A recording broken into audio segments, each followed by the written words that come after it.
Listen, there are countless videos online about this topic of discussion.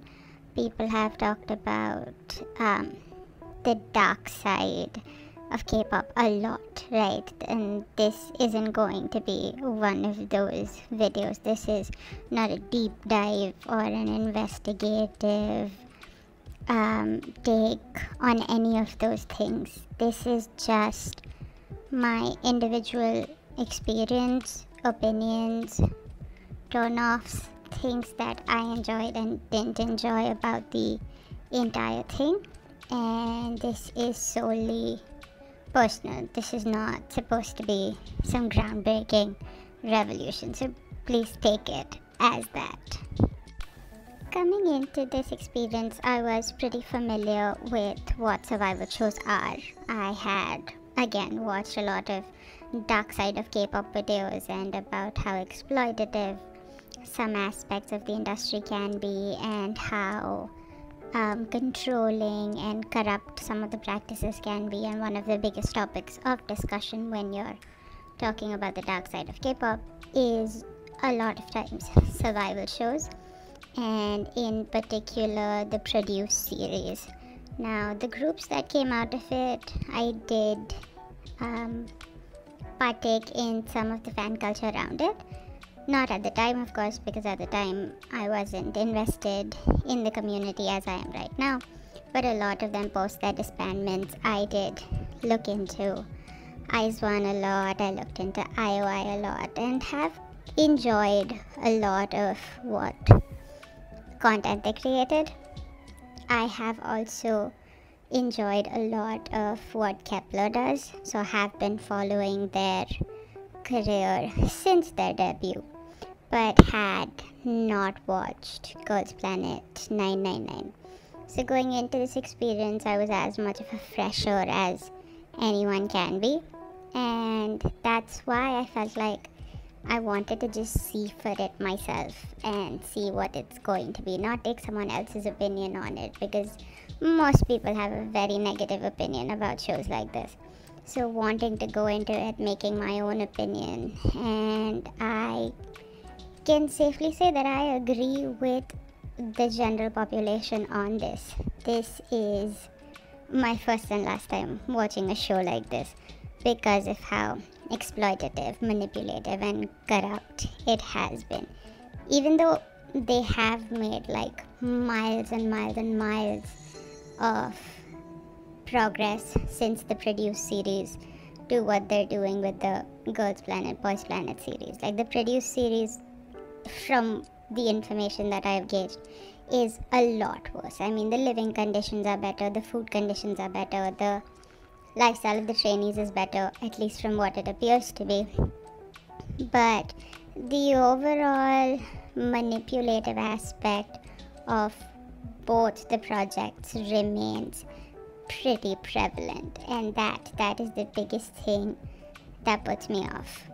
But without talking too much about what I'm going to talk later, right now I think it's really important to be able to get that transparency in what we're watching, because as much as we're all going to enjoy what comes out of Zero Base One, to sit and pretend that the show wasn't rigged in the favor of the contestants that did make it into the final lineup is very delusional. If you think all of the contestants that made it into the final lineup made it because they weren't someone's favorite, you have to be either a child or someone just very juvenile in their behavior. Because it is, at the end of the day, it is something made for profit, and something that is made for profit comes with agendas and motives and people who want to do things for themselves and not for the greater good. So we have to be able to see that aspect of this as well, and I hope I'm able to talk more about that and give you that insight as well. So let's talk about the individual aspects of the show that make it so problematic. number one, let's start off with the unfair screen time. Now, I'm not going to sit here and pretend that we live in a world where a show which has around 98 contestants at the time of episode 1 can actively give all of them enough screen time. Absolutely not. That's not how any rational person can even think that would be the outcome to come out of this. But at one point of the time watching the show, it genuinely felt like I was watching the same 5 people and the same narratives surrounding those same 5 people over and over and over again. I mean, it literally became Sung Hanbin and friends at one point of time. Even people who want to say, oh, Sung Hao got so much of an edit. If you notice, between episode 11 and episode 10, his storylines himself were also in relation to Hanbin. Like when they were doing the whole Jollipop center picking thing, like when they did the whole killing part picking thing for Jollipop, he didn't even get any say in it. The whole episode when they were talking about Jollipop, he was hardly mentioned or hardly shown in any of these scenes. Where did we see him? We saw him a lot before that. We saw him a lot whenever he was in, conversation with Sung Hanbin, and the same thing happened for a lot of the other trainees as well. Like everyone was talking about, oh, Jay used to get so much screen time, he doesn't get that anymore. If you notice, his screen time in episode 1, 2, 3 was all in relation to Huey and how it was a competition for Huey.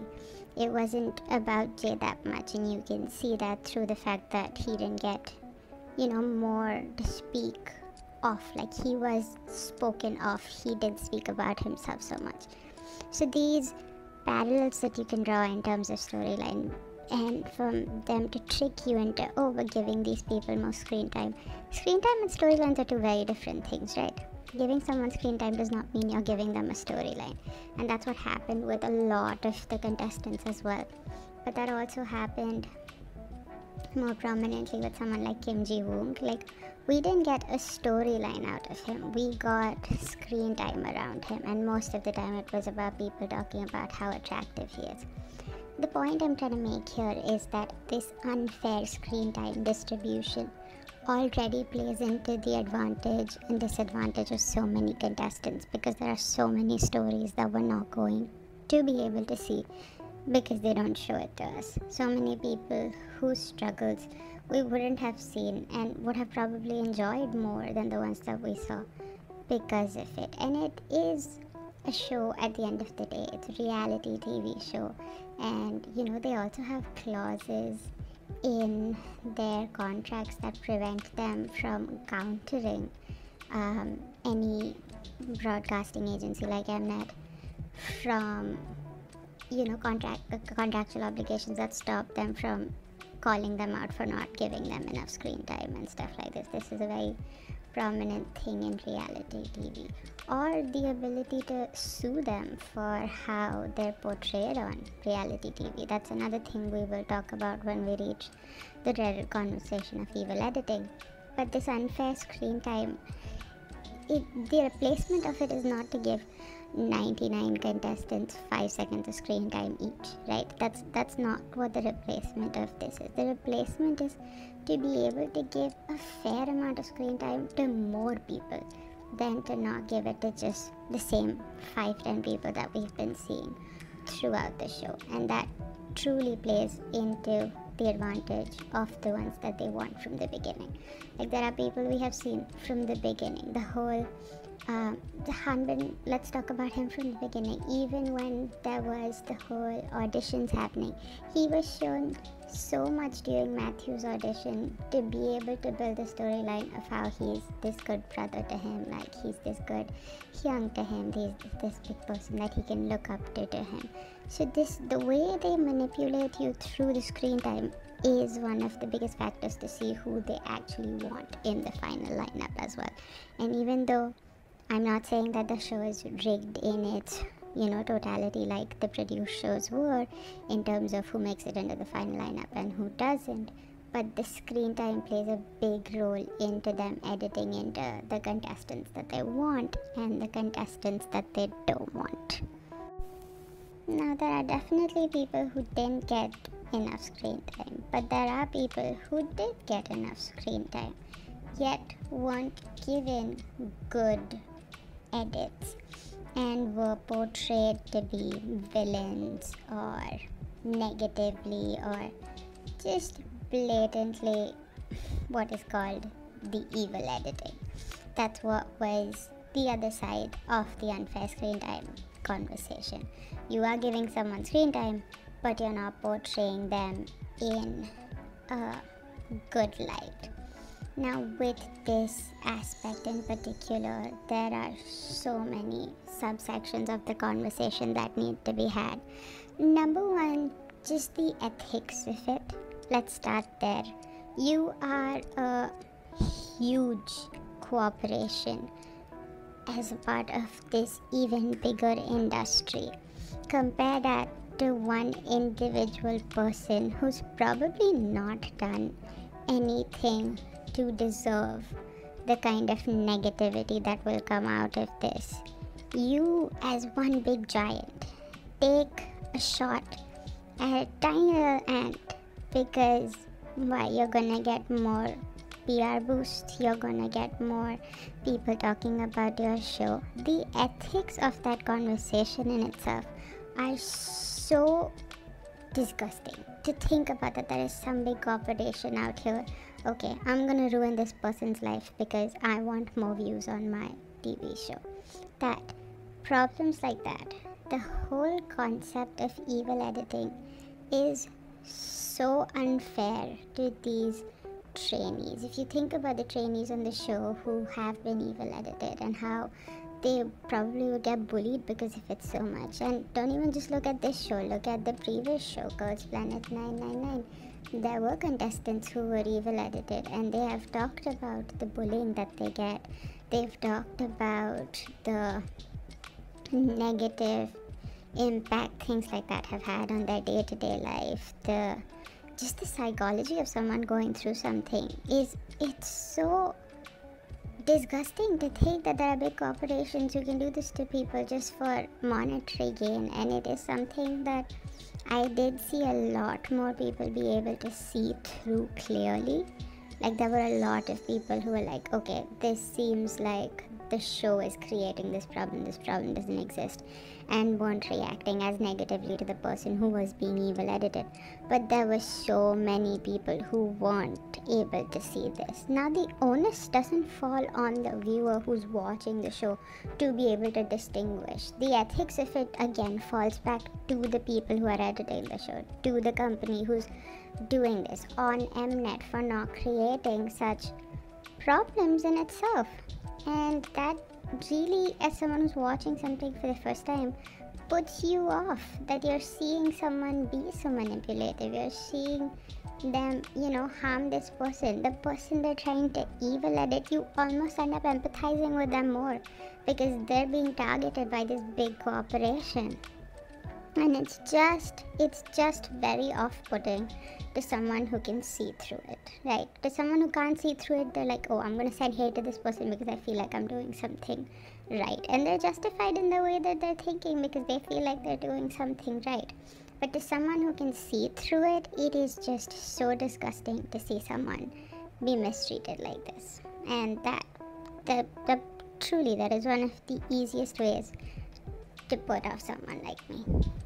And it also makes it worse when you see that there are, shows or reality TV that goes out of their way to eradicate stuff like this. Like the selling point of Peak Time, right? The show that was running the same time as Boys Planet. It's another survival show-esque thing on a different Korean platform. And the thing that everyone was raving about was how the show has actively taken measures to not evil edit contestants to create storylines. And when you have something like that, you're already being put off by something like what Mnet is doing with Boys Planet, because you can see that there are people who are doing a better version of that and would rather spend your time watching something like that. The next topic of conversation is very adjacent to evil editing, and in terms of who the show decides to evil edit, and that somehow always happens to be a Chinese trainee. This kind of xenophobic practice is not new in Korean television to begin with, and it feeds into pre-existing nationalistic stereotypes and racial stereotypes that they have created of people of different nationalities. So the way the Chinese trainees are portrayed, that comes from the stereotype that people from China are more shrewd, they're more cunning, they're more assertive, and in terms of all of these being portrayed negatively, of course, they're also feeding into the larger negative perception of people from China in Korea. Think about the whole situation with Pristin. The whole problem was that he was being too assertive in wanting the killing part. Not that it was something shown in a positive way if you think about the way they did it with Hanbin or Zhengao, but that he was being greedy or that he was being selfish. And if you look at the way the whole Ma Jingxiang and Ricky situation was also portrayed, it wasn't about this person who's thinking ahead and planning for what could be a beneficial outcome for the group, but rather a person who's thinking about himself and is only working in his own self-interest. And this xenophobic behavior was again pretty transparent, so a lot of people were able to see it. But if you look at the reactions that you got from the Korean general public, you could see that it was feeding into their already existing narratives.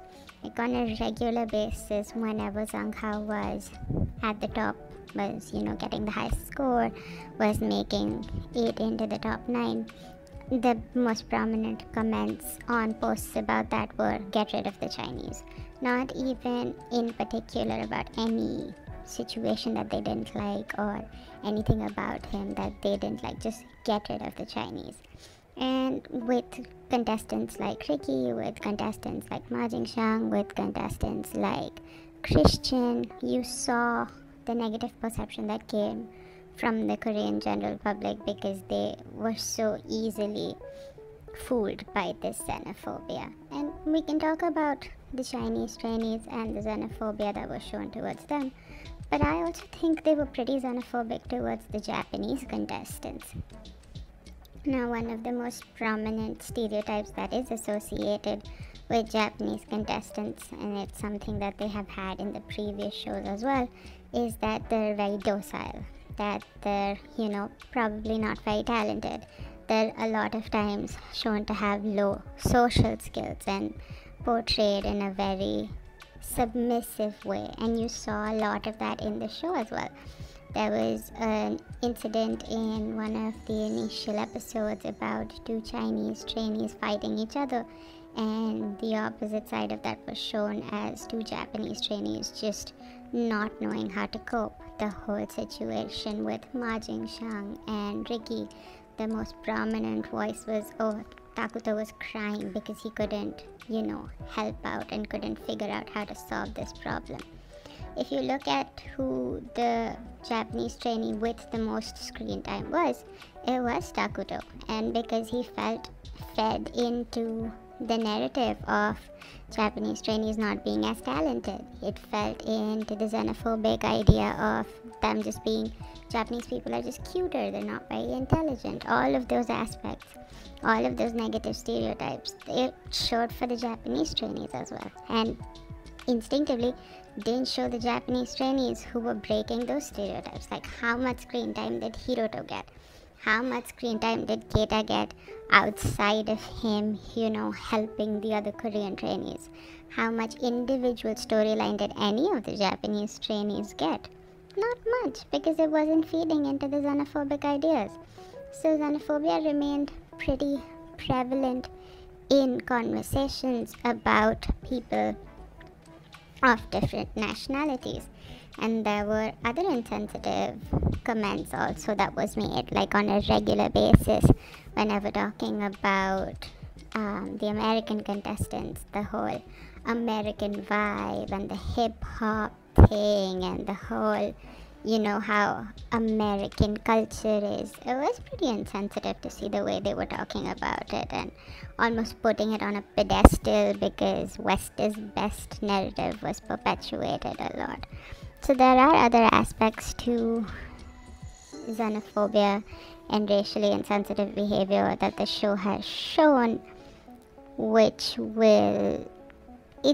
is just not okay. It's just not okay, period. You have to be able to be more intelligent than stuff like this.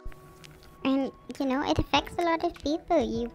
The insensitive behavior that they showed, especially when we're talking about the very prominent instance of cultural appropriation, where they were being disrespectful to Native American cultures, it has larger impacts on people's lives. Like, if a big show which has prominent celebrities are doing it, people around them are gonna think it's okay to do. The younger audiences watching this will think maybe it's okay for them to wear a Native American headdress and laugh at a person who's wearing it, rather than realizing that that kind of cultural insensitivity is really disrespectful to the Native American culture. So when you are a big platform, you have a bigger responsibility to be more morally correct, to be more ethically correct, and to be able to do a better job with that. The whole aspect of the cultural appropriation was very disrespectfully handled. A Native American headdress is not a prop, it's not a costume. It has so much cultural significance for the Native American communities and has so much importance. It's not something anyone and everyone can wear. It's an honor that is bestowed upon one of the highest ranking members of the community. So this aspect of cultural insensitivity was really off-putting as well.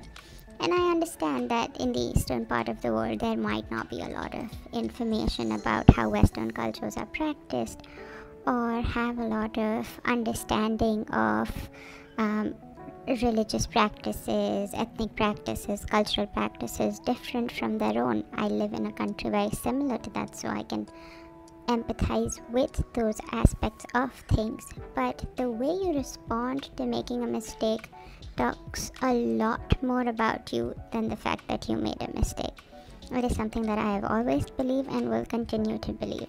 So the way Mnet handled the situation, the way an entire community of people handled the situation, showed a lot more about them than the fact that they made a mistake like this. Because I'll tell you what was happening. My own video has, the one that I covered this episode in, had that very specific section of the video in which I'm talking about said cultural appropriation flagged as copyright. The entire video I have used similar content, didn't get flagged as copyrighted, but the exact section of the video where I'm talking about the cultural appropriation was flagged. So cultural appropriation is not a conversation that is being had, but rather people who are calling them out about it are being shunned. And other than that as well, people online spoke about it and they didn't even think that it was something worthy of issuing an apology over. So, that kind of mindset of the people who are creating the show really does put off someone who wants to watch the show for the good of the contestants, but cannot when they're put in situations like this. Another such aspect of maybe social insensitivity, I'm not sure if that's what you could call it, but something that I saw prominently a lot of in the show was how even if there were trainees from the G group who were able to sing well, who were able to carry a note, were able to sing and perform at the same time, were able to do all of the things that are required of an idol to do while performing, they were given lower ratings, given lower rankings, and given negative feedback because the Korean pronunciation was not good, and that felt really wrong. Because yes, I understand that they have to promote in Korea and then they have to sing in Korean, but you do realize someone's Korean pronunciation can get better. Someone's ability to hold a note and their vocal range cannot.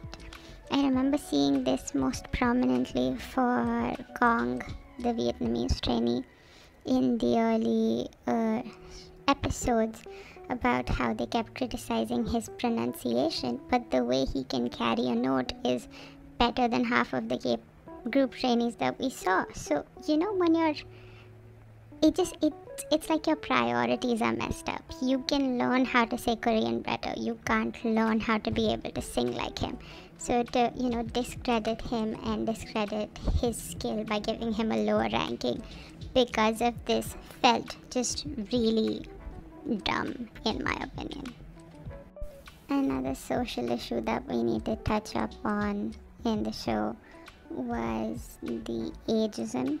Now, there wasn't that much of it, and I do think a lot of that is because they have the benefit of being men. All of the people on the show are boys, from what we know, and identify that way.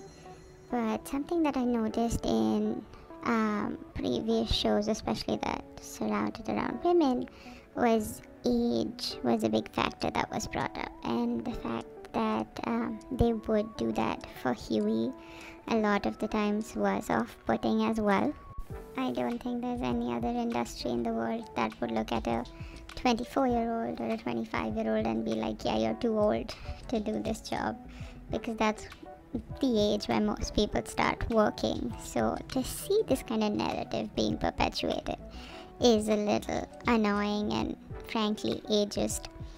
But from the age-based issues of people on the older side of the spectrum, let's talk about the age-based issues of the younger side of the spectrum. Now, there weren't that many underage contestants that were focused on for a lot of time.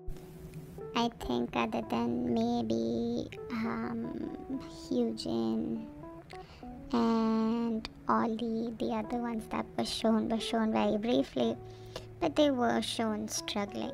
They were shown struggling to be able to keep up. They were shown struggling to compete. They were shown struggling to be heard. And it did make you realize that this is not a place for children to be in. But talking of the ones that we did see regularly, especially Hyujin, was again that he's not fit to be here. That's all I kept thinking about. Every time he was on the verge of crying, every time he was on the verge of a breakdown, every time there was a conflict that surrounded him, felt like something that an adult should be dealing with, not something that a 15-year-old should be dealing with. And it is really unfortunate that the industry seems to keep normalizing it. I feel like there was a time when you wouldn't see these many children in the industry, but now it's almost become the norm, and you're seeing a lot more of it, and it is frankly really disgusting that that's where we've reached in this conversation. Rather than progressing, we have regressed. And honestly, I would have liked to see Hyujin not make it into the final lineup. I would have liked to see him get to be a teenager for a while, because now he's not going to. And it's really disgusting, especially when you realize the amount of times this child has been sexualized on the show. From the concepts that he's given, from the vibe that apparently he gives off to these people, to the edits that he's getting, his performance during Backdoor and the inappropriate dance movement he was given, his performance in Hot Summer.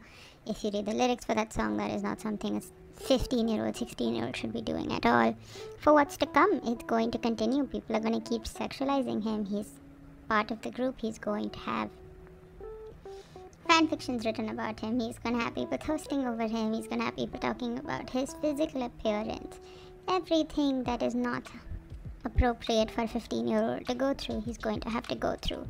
and the fact that the show didn't actively work towards stopping that from happening, or will actually never stop from something like that from happening. I mean, you have shows that are dedicated to children now.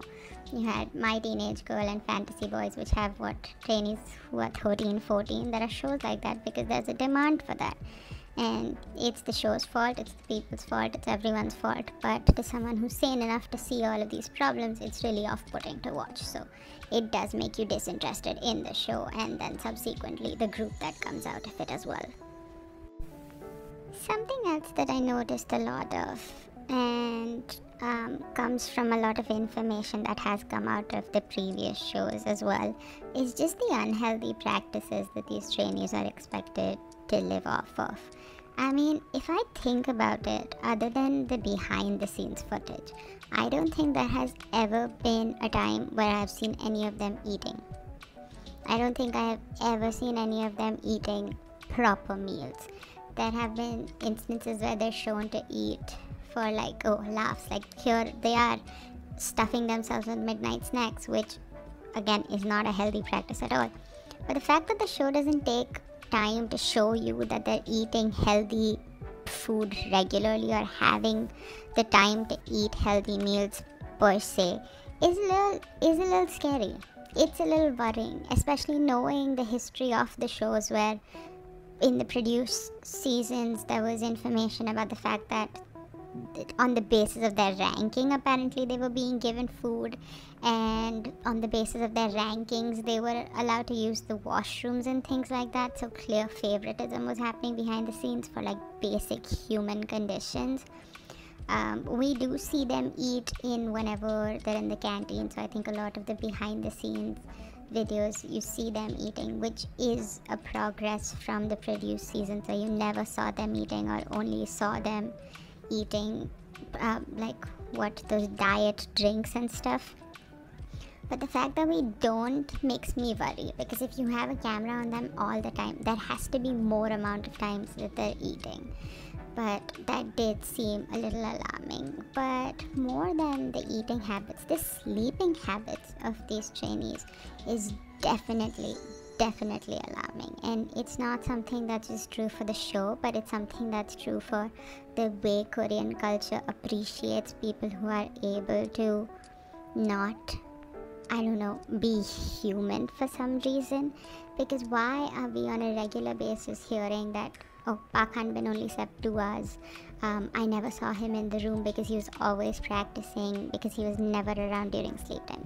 That is not a healthy situation for anyone to be in. We're seeing them practice till 4 a.m., 5 a.m. and then expected to shoot the next day, which has its own other sets of issues with the shooting schedules that they have and all the problems that come with that. So the amount of unhealthy practices that we've just seen, we don't even know what we're not seeing, right? What we're not seeing could be 10 times worse, knowing how exploitative the K-pop industry is, knowing the dark side of K-pop. But the unhealthy practices that we're seeing in itself is just horrible. To see them glamorize the fact that someone's working so hard that they've forgone their sleep is not a healthy outlook to preach. It's not a healthy outlook for anyone to look up to. It's not a measure of hard work. It's not. I remember in one of my conversations with one of my professors at one point of time, we were talking about just what are good soft skills that are expected out of people, and we talked about punctuality. And I remember her bringing it up and saying that someone who comes early it's not a good sign. Someone who's early for class, someone who's early for a seminar, someone who's early for anything, and substantially early. I mean, if you're 5-10 minutes early, it's a good thing. But she talks about someone who's 30 minutes early. That's not a good skill, right? Because you're not punctual. Punctuality is about managing your time, and that is a good skill to have. So, because we look at someone who's late as bad, obviously, but someone who's too early is also something that's not nice. And I remember her saying that, and it stuck with me a lot, and I think the same thing applies here as well. If you're overworking yourself, it's not a healthy practice. It's not something to be admired. It's not something to appreciate someone for. It's realizing that you're lacking the basic time management skills, and that's something that, you know, you should acknowledge. You should criticize for say. You shouldn't praise the fact that this person is sleeping 2 hours on a regular basis after what, dancing for 14-15 hours a stretch a day. Are you kidding me? That is so unhealthy. I also remembered one of the videos, live stream, sorry, that one of the C group trainees had done from Girls Planet 999. I'm blanking on her name, but she was the contestant who left the show on her own accord like a few episodes in. She talked about how they shot that they were shooting for like 30 hours a stretch, and that she hadn't eaten for 12 hours, and that she hadn't drank water for 5 hours, and all of these inhumane practices that not only happened during produced series but were also happening during Girls Planet 999. So if we're not seeing them eating on a regular basis, I think it's fair to assume that they're not eating on a regular basis or not being given the time to eat. Like, even when they're sitting behind the scenes, you know, behind the stages waiting for the next performer to come in, do you ever see someone with a bottle of water? Or do you see someone snacking on something? I think the only time I've seen them have food is one, again, the behind the scenes videos where they're in the canteen, and probably when they're like, they had those like live streams where you saw people eating like those granola bars and stuff. That's all. When are they eating full meals? Why are we not letting them eat or get like sleep or, you know, live healthy lives? Just watching stuff like this is infuriating, because this then feeds into a lifestyle that K-pop idols are expected to live and then have to go through so much struggles, and then you have to see situations like moonbins, and it's just, this culture needs to be addressed more. It needs to be something that we criticize. It's not something that deserves praise. I keep bringing up the Park Han-bin situation because it's worrying that this boy was only sleeping 2 hours a night. That it's worrying that those were the conditions that they were given, and it's worrying that there are people who are appreciating it. This is a little bit of a personal preference, and this will translate into the conclusion of this video as well. But I don't do boy groups. And particularly why I don't do boy groups is boy group stands are some of the most deranged people you will meet on the internet. From talking about this video to just having, you know, a place where people can converse about stuff regarding K-pop, I have met some amazing people, like some amazing K-pop fans, which is just such a cherry on top of this entire situation. Even through Boys Planet, there's so many amazing people that I've gotten to talk to, so many amazing people that I've gotten to make friends with, just have met so many mature and emotionally intelligent people. But that doesn't even come close to the amount of erratic, unintelligent, just downright dumb conversations I have had with people. And you know what? I'm gonna say this, it's a boy group stand thing. I'm sorry if I'm hurting your feelings, but on a regular basis.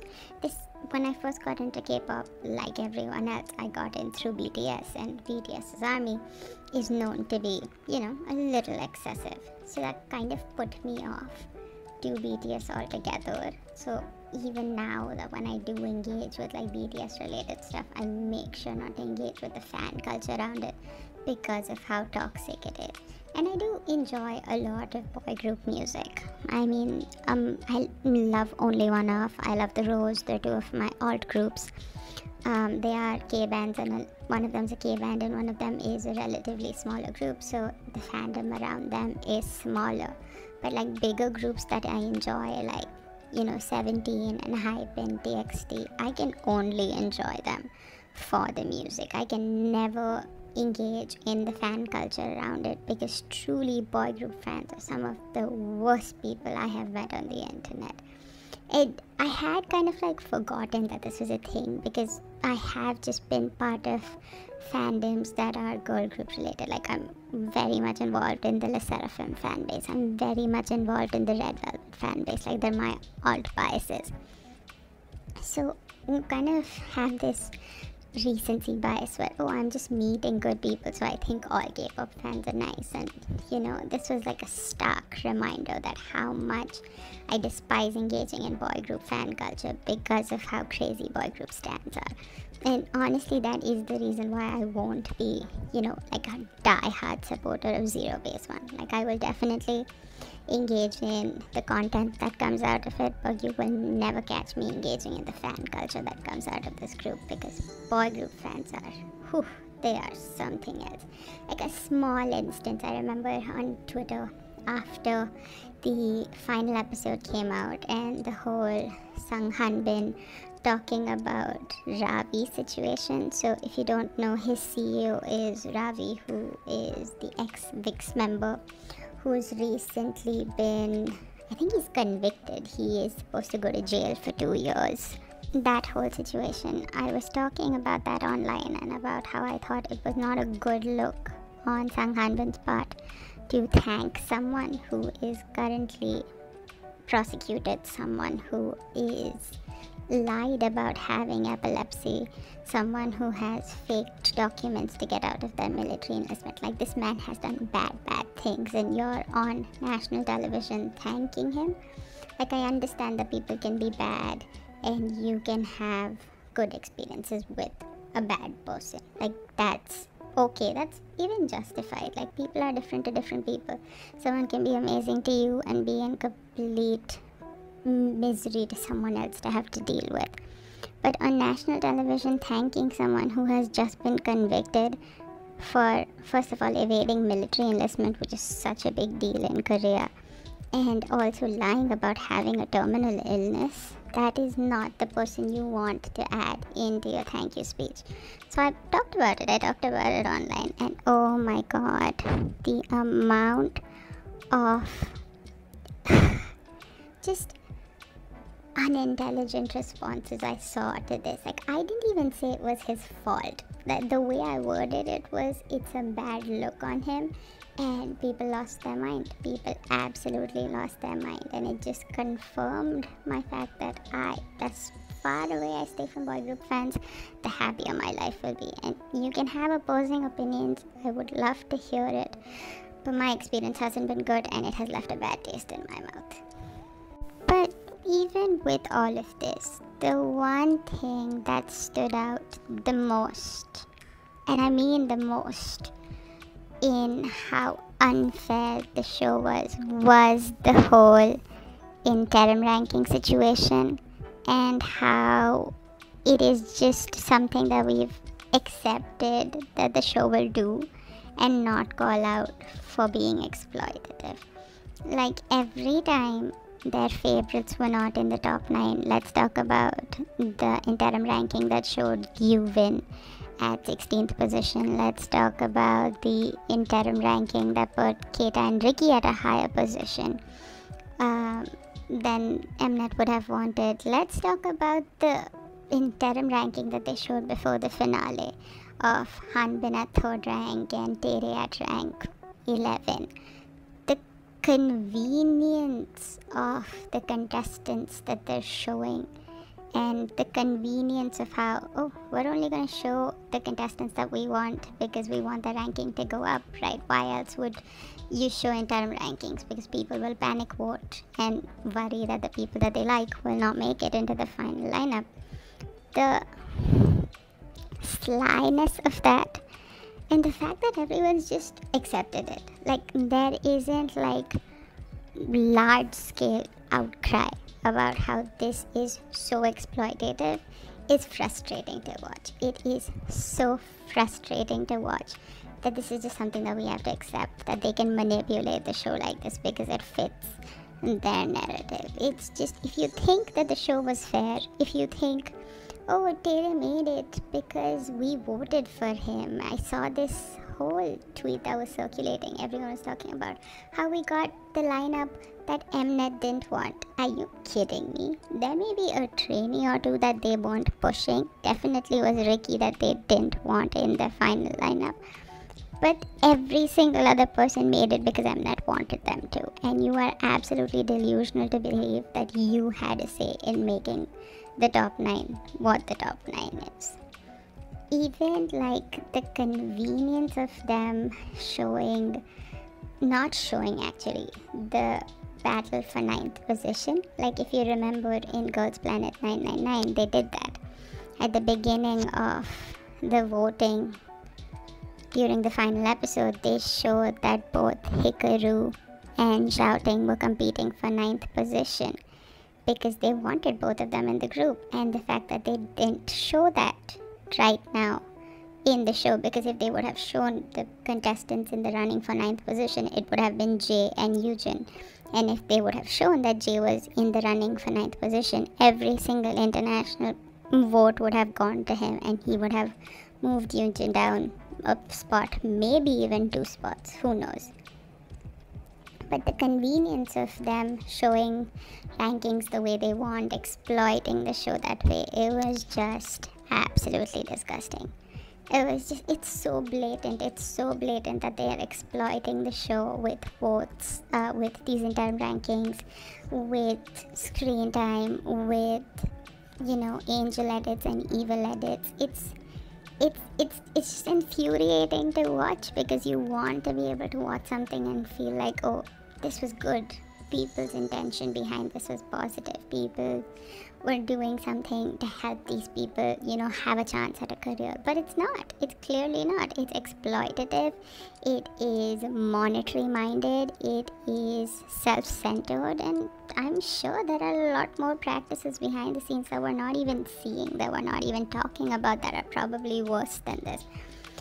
But the whole thing has just left this really bad taste in my mouth of the entire show. Now sitting and even talking about it like this, it's a big realization that, the show's corrupt. The show is so corrupt, and they're not even trying to hide it.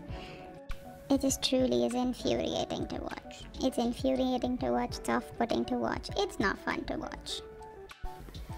With all of that said, I do realize that people are going to watch this and be like, oh, so are you saying that the show's rigged?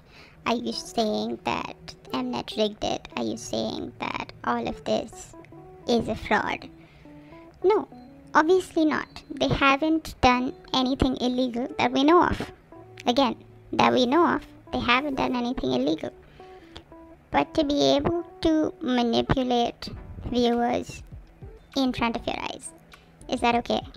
Just because they're doing whatever they're doing legally, is it okay? Is it ethical? Is it moral? No, it's none of the things, because it's a reality TV show and they don't care about doing these things. They care about making money. And that is the number one reason why this will always be off-putting to watch. You're going to get invested in people. You're not going to get invested in shows. You're not going to get invested in companies. You're going to get invested in the trainees, and you're going to get invested in their stories. And I wish it was just about their stories, but it's not.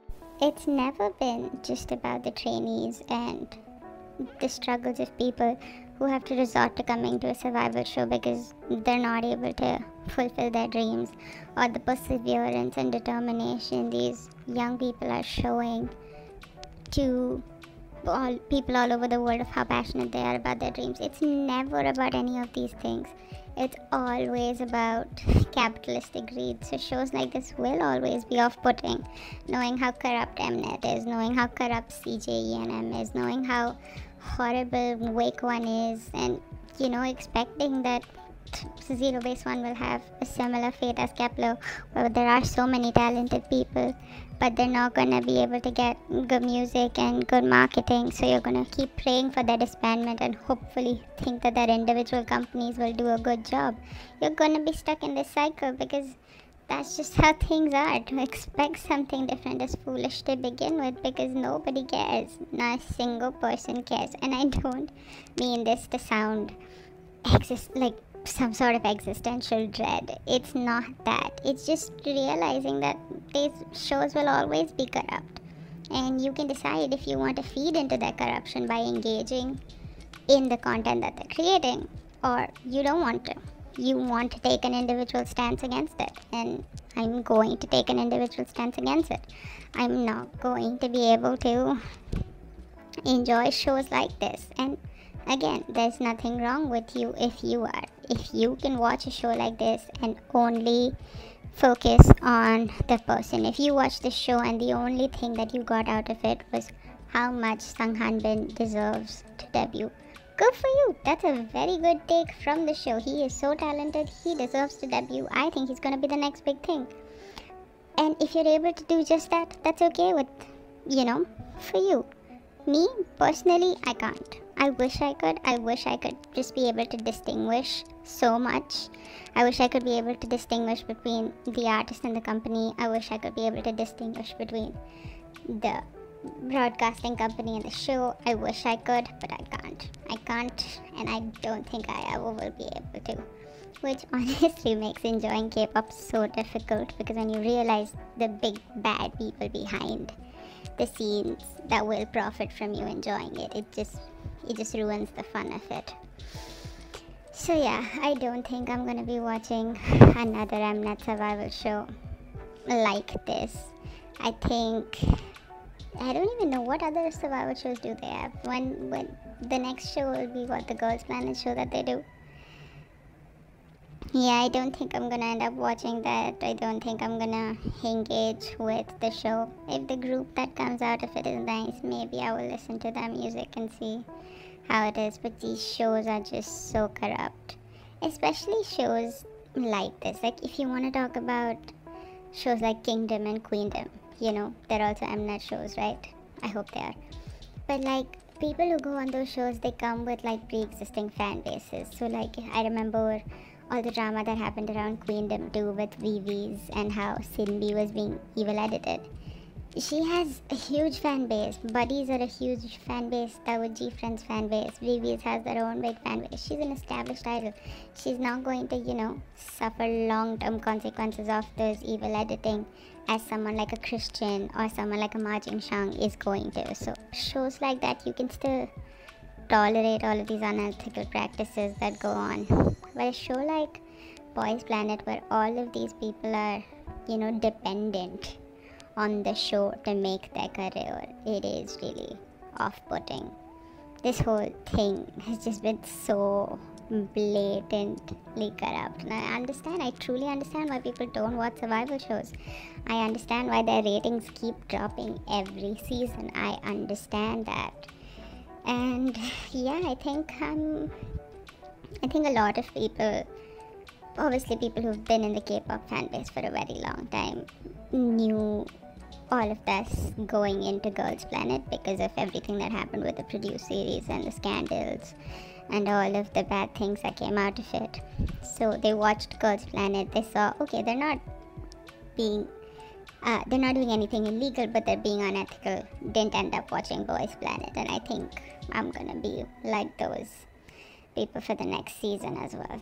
So yeah, I'm not watching another Mnet survival show. I don't like the way that they do this. I don't think I'm gonna watch survival shows, period. Even what's happening with Fantasy Boys, I'm not watching the show because I don't want to watch what happened with Classy happen with them as well. Like, don't want to get attached to a group that's not going to be treated well and not given good music and stuff. But yeah, survival shows like this are just really, really bad. And I think I understand why everyone is always so mad about them. I'm glad I watched it. I got to make my own opinion about it, even though my opinion is the same as everyone else's about how bad survival shows are.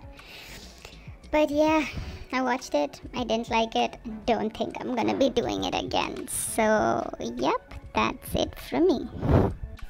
I'm sorry if this video is a little all over the place. I didn't want to make like a script for it. I just wanted to rant because this is such a rant-worthy topic. I did make pointers about things that I wanted to cover, so I hope I have been able to do that. But if it is a little bit of a messy video, it's because the topic is messy. I don't think there's any way to talk about survival shows without it getting messy. So yeah, I hope you liked it, and comment and tell me if you are on the same boat as me. If you feel this way, if you had opposing views, my god, if you have opposing views, you like the show, please tell me why. Tell me how you were able to enjoy it, and tell me different aspects to things as opposed to the way I look at them. Yeah, share your thoughts in the comments. If you like this video, I do have a lot more videos like this on my channel, so you could go through that. And if you like the content I make, do subscribe. Alright then, bye bye.